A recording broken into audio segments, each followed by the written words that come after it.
20 sertifikat tersebut dilakukan setelah Apple dijatuhi sanksi karena One prestasi pada periode 2020 hingga 2023. Setelah video terakhir kita yang ngebahas tentang iPhone 16 ilegal dan tidak masuk Indonesia, akhirnya iPhone 16 siap masuk Indonesia.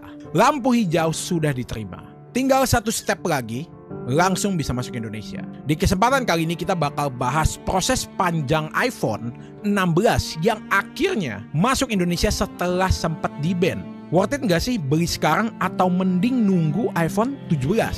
So, kita bahas semua. Welcome to Pros News.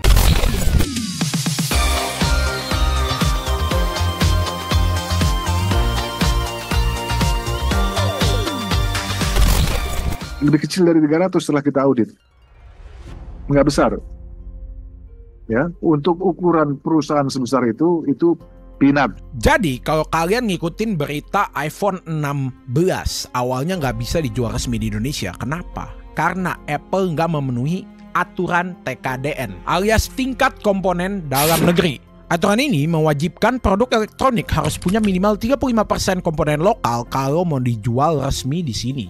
Nah, Apple nol besar, nggak ada pabrik, nggak ada produksi lokal, makanya pemerintah nge-ban iPhone 16 dari peredaran resmi. Tapi sekarang larangan itu akhirnya dicabut. Setelah tarik ulur yang lumayan lama, Apple akhirnya setuju buat meningkatkan investasinya di Indonesia. Tadinya mereka cuma janji-janji manis.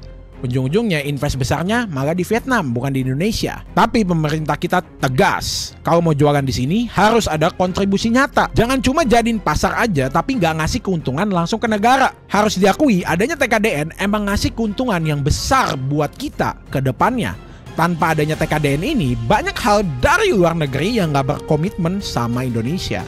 Menjadikan Indonesia sebagai sapi perah pendapatan mereka aja. Sekarang Apple udah hampir memenuhi komitmen tersebut. Uniknya, Apple memilih buat ambil langkah investasi dibanding opsi pembuatan pabrik ataupun gandeng third party atau pihak ketiga. Seperti apa yang gue jelaskan di video sebelumnya, hal ini memang yang paling memungkinkan. Mengingat Apple tinggal tambah kucuran uang aja sih, bisa langsung masuk Indonesia. Jadi buat kalian yang kemarin bingung bisa beli atau enggak, kalian sekarang bisa bernafas lega. Gue aja masih iPhone 15. Ya karena ngapain beli barang ilegal, ya gak? Maksa beli di luar, di sini bayar cukai lagi, gak worth it. Mending nunggu yang memang resmi dan sudah mendukung negara kita. Ya kan? Apple ini investasinya sudah mulai masuk ke Indonesia.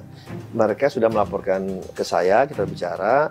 Dia sudah beli tanah di Batam. Tentang kenapa sampai Apple lebih suka ambil jalan investasi dibanding opsi pembuatan pabrik. Ada beberapa alasan. Kalau memaksakan membuat pabrik di Indonesia, ada banyak aturan-aturan yang harus dipenuhi dan lumayan lama waktu prosesnya. Untuk mengejar waktu tentu ini sulit, tapi bukan gak mungkin. Dalam beberapa tahun mendatang, Apple bakal ambil keputusan ini, harusnya. Tapi buat saat ini, memang membuat pabrik bukan pilihan yang bijak. Beberapa perusahaan bahkan menarik diri dan menutup pabriknya di Indonesia. Meskipun di Indonesia tergolong murah untuk tenaga kerja, tapi untuk bisa sustain sepertinya sulit. Banyak dari mereka akhirnya memindahkan pabriknya ke negara lain seperti Cina. Oke, intermezzo sedikit. Waktu gue kemarin ke Cina, 3 hari, itu gue di negara dengan pabrik terbanyak. Dan rata-rata pabrik hampir semua barang, semua produk, itu ada di China.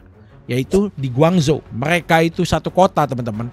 Ada yang bikin drone, bikin iPhone di sana juga. Dan memang dari kinerjanya, dari sumber daya manusianya, di sana oke dan harganya tergolong rendah. Makanya banyak perusahaan besar itu memilih untuk membuat pabrik hanya di Cina. Semoga di Indonesia bisa juga. Jadi tidak harus di Cina terus, tapi di Indonesia juga bisa. Kalau sumber daya manusianya sangat luar biasa naiknya, dan biayanya oke, dan tidak ada oknum-oknum yang merugikan perusahaan besar, dan semoga pemerintahnya luar biasa mensupport semuanya.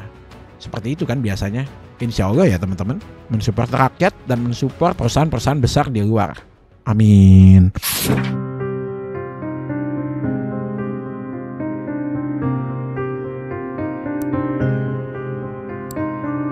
Anyway, sebelum lagi, isu pungli dan premanisme yang merebak bikin bos-bos ini nggak sanggup lagi di Indonesia. Kalau Apple beneran mau bikin pabrik di sini, emang udah siap. Sedangkan untuk gandeng third party atau pihak ketiga, ya seperti kita ketahui, Apple adalah brand yang sangat prestisius ya.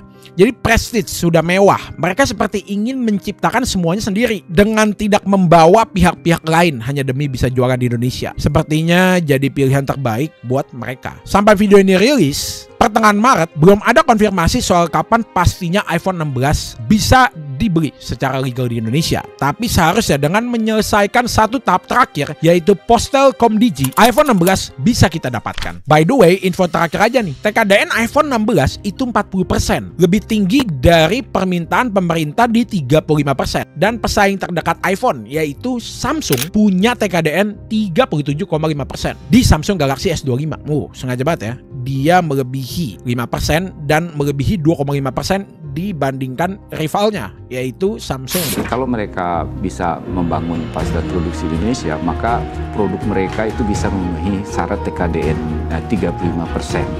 Dan kita tahu bahwa pasar domestik kita untuk produk HKT itu sangat besar.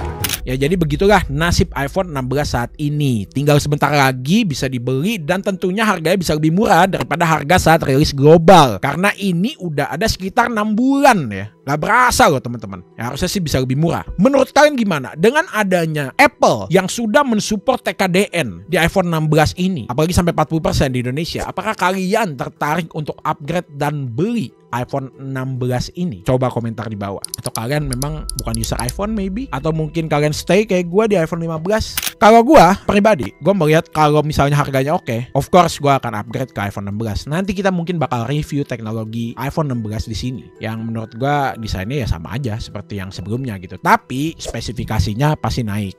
Dari prosesor, dari kamera, semua pasti lebih bagus. Karena setiap Apple seri baru selalu sama desainnya tapi dalemannya dia yang berubah ya teman-teman ya. Komentar di bawah soal kabar ini. Atau ya apapun hasilnya, nggak bakal beli juga. Gue doakan kalian semua bisa beli handphone favorit kalian dan kalian mendapatkan rezeki untuk mendapatkan handphone atau smartphone favorit kalian. Overall dari gua pakai dua, gua pakai Android untuk main game, kalau pakai iPhone untuk daily driver buat kerja. Ya belilah HP atau smartphone sesuai kebutuhan ya teman-teman. Kalau gua beli ini, gua butuh storage yang tinggi, butuh kamera yang bagus, mikrofonnya oke, gak ribet. Ya udah nggak ngeliat speknya lagi sih sebenarnya, lebih ke kegunaan aja gitu. Gengsi ya udah nggak level di gengsi ini sih gitu. Beli HP untuk gengsi udah bukan zaman gua lagi. Gua beli HP untuk kegunaan.